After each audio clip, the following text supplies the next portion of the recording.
Guayana significa salto de agua y así los indígenas venezolanos llamaron al Esequibo, que correspondía originalmente a la cuenca del Caroní, según aparece reseñado en un texto llamado Sumario Histórico de la Guyana Esequiba. Este territorio, hoy en disputa con Guyana, también aparece en la exploración del Orinoco realizado por Diego de Ordaz.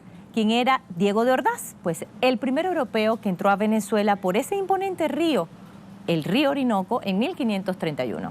Así que estamos frente a la más antigua reclamación territorial del continente americano y que se remonta a finales del siglo XV. Como dice una publicación del Ministerio de la Cultura de Venezuela, hay una larga historia de rapiña y despojos por parte del Imperio Británico detrás de la Guayana Esequiba, también llamada zona en reclamación, que le pertenece íntegra e históricamente a Venezuela. Volteamos la historia para contarles del Esequibo, territorio sobre el que se ciñe una pugna diplomática y geoestratégica. Una mirada rápida a la cronología permite captar los nombres de algunos poderosos personajes que tuvieron que ver con ese despojo del territorio del Esequibo. Y esto basta para entender inicialmente que siempre Venezuela ha sido objeto de la codicia, no de un imperio, sino de los imperios. Incluso antes de la llegada de Cristóbal Colón, nuestras costas, las costas venezolanas, ya peleaban por el dominio de las riquezas asentadas en la llamada América Española. La disputa por el Esequibo, pongamos el punto en la I.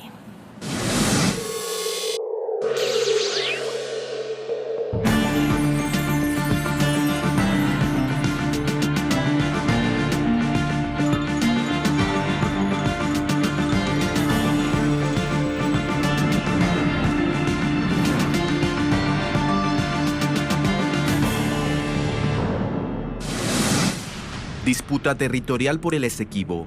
En la época colonial, el Esequibo estuvo controlado por España, Gran Bretaña y Holanda. En 1987, Gran Bretaña y Venezuela acordaron resolver la disputa en tribunales internacionales. En 1989, se firmó el laudo arbitral, que carece de valor legal por ser fraudulento, ya que surgió durante la ocupación británica del territorio Esequibo. Así, se denunció en 1962. Además, Venezuela denunció complicidad entre las autoridades británicas y el juez ruso, cuyo voto fue definitorio para ese laudo. 17 de febrero de 1966 se firmó el Acuerdo de Ginebra, el instrumento legal que rige la controversia territorial entre ambos países desde ese entonces. Allí se establece que el territorio es administrado por Guyana, pero su soberanía es reclamada por Venezuela. Se trata de un acuerdo transitorio. En 4 años, ambos países debían encontrar una solución al diferendo, pero eso no ocurrió. El territorio Esequibo para la nación venezolana. Estamos hablando nada más ni nada menos que de 159.500 kilómetros cuadrados, ¿ok? Eso equivale más o menos todo el estado Zulia, el estado Falcón, el estado Lara y parte del estado Carabobo. Abarca ese territorio. Por lo tanto, hablar del territorio Esequibo para los venezolanos debe ser realmente un elemento de suma importancia desde el punto de vista estratégico, geopolítico de la identidad nacional, ¿ok? Por lo tanto, hablar de la situación en la cual se encuentra hoy en día en Venezuela, el territorio Esequibo para Venezuela, no es más que entender que se encuentra en una disputa de la administración del terreno, la cual se logró gracias al Acuerdo de Ginebra que se firmó en el año de 1966, y producto de ese acuerdo es que se establecieron las pautas para lograr la recuperación de la soberanía en el territorio. Fíjate que estoy hablando es de lograr la soberanía en el territorio, ya que desde 1899, cuando se firma el Acuerdo de París, el laudo arbitral de París, es allí donde el Reino Unido despoja formalmente de esa extensión territorial para lo que sería la nación venezolana. Sin embargo, Venezuela había accedido a ir al Acuerdo de París.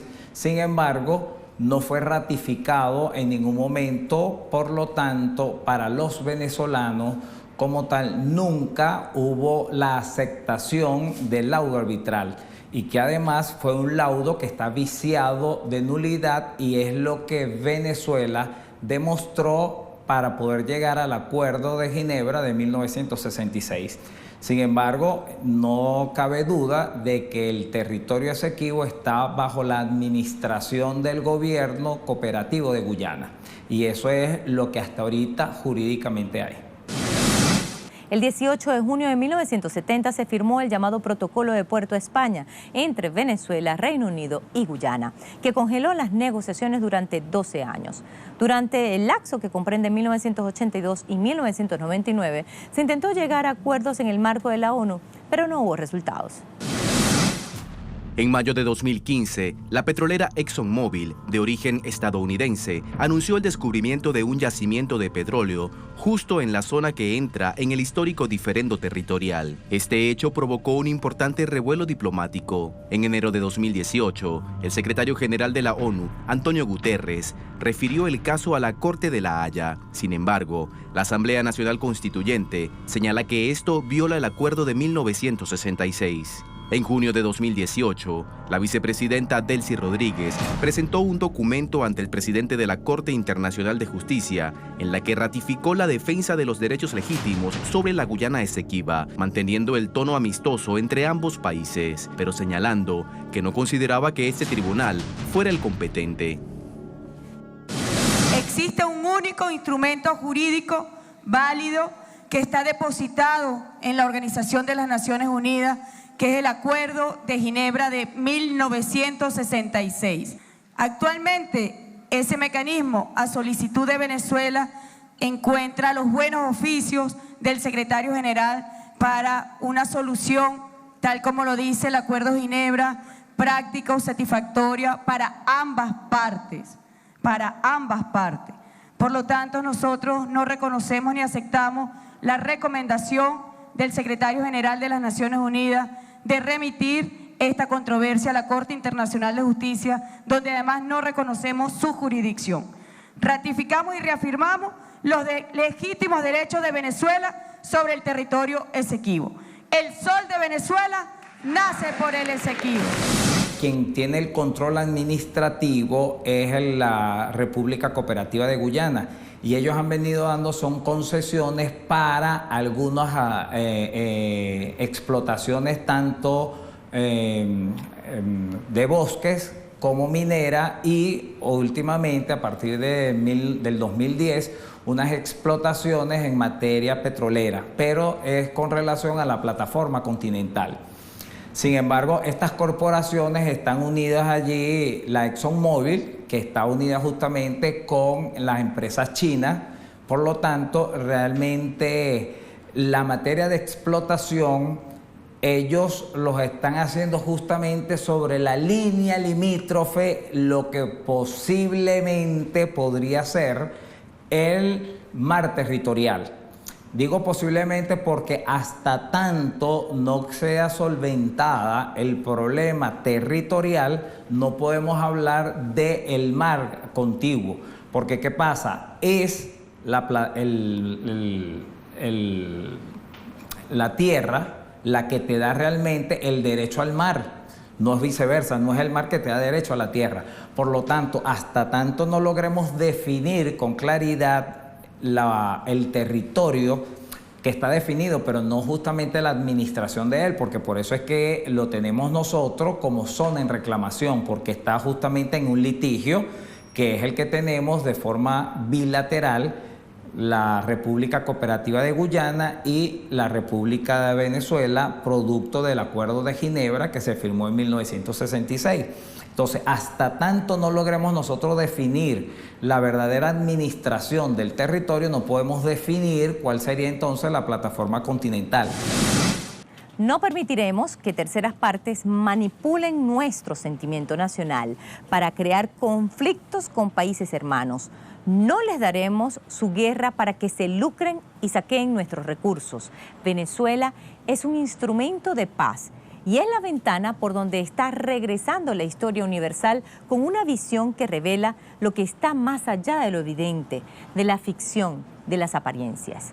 Esas son las palabras del historiador Luis Brito García, y que logran englobar gran parte del sentimiento no solamente del Estado y gobierno venezolano, de cara a un reclamo territorial tan justo y legítimo como el de la Argentina frente a las Islas Malvinas, sino también del pueblo y la gran mayoría de políticos de oposición que en ese punto, solo en ese punto, coinciden con el chavismo.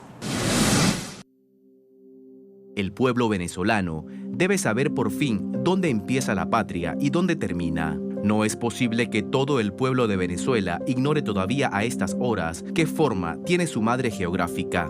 Andrés Eloy Blanco, escritor, político, 1941.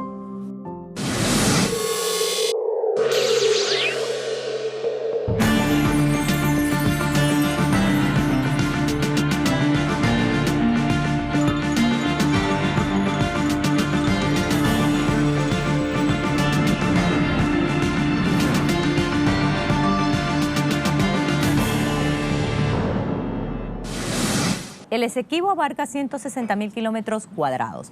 La zona en disputa contiene zonas ricas en recursos naturales, especialmente en petróleo y arenisca de petróleo. Para Guyana, el Esequibo significa 2/3 de su territorio. Recientemente, la transnacional estadounidense ExxonMobil, violando territorio venezolano que está en disputa, encontró un gran yacimiento petrolífero. Se cree que hay más reservas de gas, oro, diamante, bauxita, entre otros minerales. Por eso, el gran interés sobre el Esequibo. La riqueza petrolífera de esta región motivó que ExxonMobil, una de las empresas estadounidenses más poderosas, tenga importantes intereses allí. Incluso Rex Tillerson, director de la compañía durante años, fue el secretario de Estado de Donald Trump apenas asumió la presidencia. Según la misma página de ExxonMobil, sus ganancias en 2017 crecieron más de un 70% y una buena parte de esos dividendos los obtuvieron de la exploración y la explotación ilegal de los recursos que hay en el Esequibo. Es ilegal, ya que según el Acuerdo de Ginebra firmado entre Venezuela y Guyana en 1966, está prohibida la entrega de concesiones a empresas extranjeras para explotar los recursos de la zona en reclamación. No extraña que sea ExxonMobil quien busca montar una provocación con la intención de derribar geoeconómicamente y geopolíticamente a Venezuela. Justamente la ocupación ilegal en el Esequibo es lo que le ha permitido a la Casa Blanca financiar en buena parte las campañas bélicas alrededor del mundo. Para la zona del Esequibo se ha diseñado el llamado proyecto Lisa. La intención es apropiarse de un corredor energético que va desde la faja petrolífera del Orinoco, el reservorio de crudo extrapresado más grande del mundo, pasa por el Esequibo y llega hasta la desembocadura en la fachada atlántica del Esequibo. En mayo del 2017, una subsidiaria de la petrolera italiana Eni se hizo de los derechos para la ingeniería, adquisición, construcción e instalación de las bandas, las estructuras y los puentes asociados a ese proyecto Lisa. Eso nos lleva al fondo del asunto, las corporaciones al acecho. Entre los venezolanos y por ende la nación venezolana con su población, territorio y ordenamiento jurídico representado a través de los poderes constituidos gracias a la Constitución, vamos a entender de que es un punto de encuentro tanto para la oposición como para el gobierno, ya que no cabe duda de que el territorio Esequibo es territorio venezolano. El Esequibo es el único punto en el que coinciden el chavismo y un sector de la oposición en Venezuela. Pero ¿cuál ha sido el rol del gobierno bolivariano ante esta disputa? ¿Y cuál el de ese sector de la oposición que apoya el reclamo? Un sector que se diferencia claramente, al menos solo, pero solo en ese punto, con la otra facción de la oposición que está alineada con Estados Unidos y otros países que se inclinan hacia la entrega y la pérdida de la soberanía de Venezuela. El gobierno bolivariano ha defendido la soberanía sobre el Esequibo con mayor intensidad desde 2015. El descubrimiento de una amplia zona petrolífera aportó tensión al debate por la soberanía. El 22 de diciembre de 2018, 2 buques dependientes de ExxonMobil fueron detectados en aguas venezolanas con la autorización de Guyana. Sin embargo, este país no tiene jurisdicción sobre esas aguas. La presencia de esas embarcaciones fue catalogada por parte de la vicepresidenta Delcy Rodríguez el 7 de enero de 2019 como una provocación. Esto también fue una respuesta a las acusaciones que hizo el Grupo de Lima. Los mares donde se encontraban los barcos pertenecen al territorio jurisdiccional venezolano, sobre el cual no existe ningún tipo de reclamo y por ello fue considerado una violación a la soberanía y una provocación de Estados Unidos. Además, Delcy Rodríguez señaló que no hubo interceptación, sino que las embarcaciones se retiraron cuando se les notificó que estaban allí de manera irregular. El Grupo de Lima había señalado que Venezuela había interceptado a esos dos barcos dentro de la zona económica exclusiva de la República Cooperativa de Guyana. Además, en el punto 9 de ese comunicado se condenó la expulsión de los buques por parte de las Fuerzas Armadas de Venezuela. El espacio opositor golpista que lidera Juan Guaidó respaldó la postura del Grupo de Lima en torno a este tema. La vicepresidente Delcy Rodríguez acusó a la oposición de haber pactado con el Grupo de Lima la entrega de su territorio soberano. Esta postura es contraria a la que en su momento adoptó otro sector de la oposición al gobierno de Nicolás Maduro, pero que mantuvieron la defensa de la soberanía sobre ese territorio. Este problema se presenta a partir del año 2004, cuando el presidente Hugo Rafael Chávez Frías, en la ciudad de Youngstown, manifestó de que Venezuela no sería un obstáculo para que la nación cooperativa de Guyana se desarrollara. Si bien es cierto, son palabras que para el común pareciera no decir mucho, pero para el derecho internacional le abrió las puertas a la República Cooperativa de Guyana para que de forma unilateral otorgara concesiones, como de hecho lo hicieron. Iniciaron concesiones para la explotación de la madera de forma unilateral, porque ya tenían el aval del gobierno venezolano. Como también iniciaron proyectos para crear una hidroeléctrica dentro del territorio, ¿me entiendes? Y por supuesto, lo más grave para nosotros es la explotación petrolera. Sin embargo, Venezuela desde el año 2015 para acá ha fijado una posición bien clara con relación a lo que es las negociaciones y las explotaciones en materia petrolera. Pero por eso te decía, el asunto es definir cuál es la línea limítrofe del mar territorial. Si utilizamos el ángulo de 45 grados, está dentro de nuestro territorio, pero si utilizamos un ángulo de 30 grados, está fuera de nuestro territorio. Entonces, como esa línea quedará definida es por acuerdos bilaterales, gracias, por supuesto, a la Ley Internacional Marítima de las 200 millas. El problema es que te dice 200 millas medidas desde la línea de base recta que establece Venezuela hacia las 200 millas.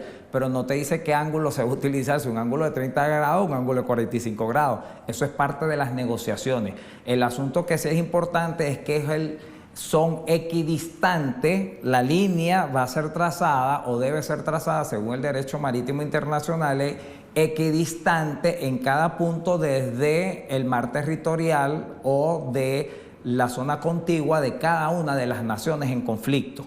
¿Entiendes? Entonces, si es el punto equidistante, puede variar el ángulo de inclinación, si va a ser 45 o 30 grados. Al variar ese ángulo, entonces es que nos entra en el conflicto con las empresas transnacionales que intentan explotar, porque no se define si está dentro del territorio venezolano o está dentro del territorio guyanés. Con la llegada de la Revolución Bolivariana, el comandante Hugo Chávez dio un giro al tema del Esequibo. Aun cuando la controversia continuaba en instancias de la ONU con la figura del buen oficiante, es decir, un mediador, Venezuela fue ejemplo para el mundo y un territorio en reclamación que pudo ser una zona de guerra, se convirtió en una zona de paz. El 60% del arroz que se sembraba en ese territorio era destinado a Venezuela como parte del pago de la factura petrolera de Petrocaribe. Se dibujó incluso la posibilidad de una gran infraestructura vial que uniera a Venezuela, Guyana y Brasil para el comercio y para interconectar a los pueblos. Se habló de exploraciones conjuntas y proyectos en todas las áreas. Hugo Chávez explicó que la disputa inició justamente cuando Estados Unidos y otros países trataron de balcanizar a Latinoamérica, de fracturarla, dividirla, como ocurre en Medio Oriente con la trágica historia que aún vive Palestina. La exploración de la estadounidense ExxonMobil justamente en ese territorio hace poco fue una señal muy grave que prendió las alarmas. Venezuela sigue su lucha por el Esequibo. como bandera el diálogo y la convivencia con justicia, defendiendo la soberanía, pero sobre todo resguardando la paz. Pusimos el punto en la I.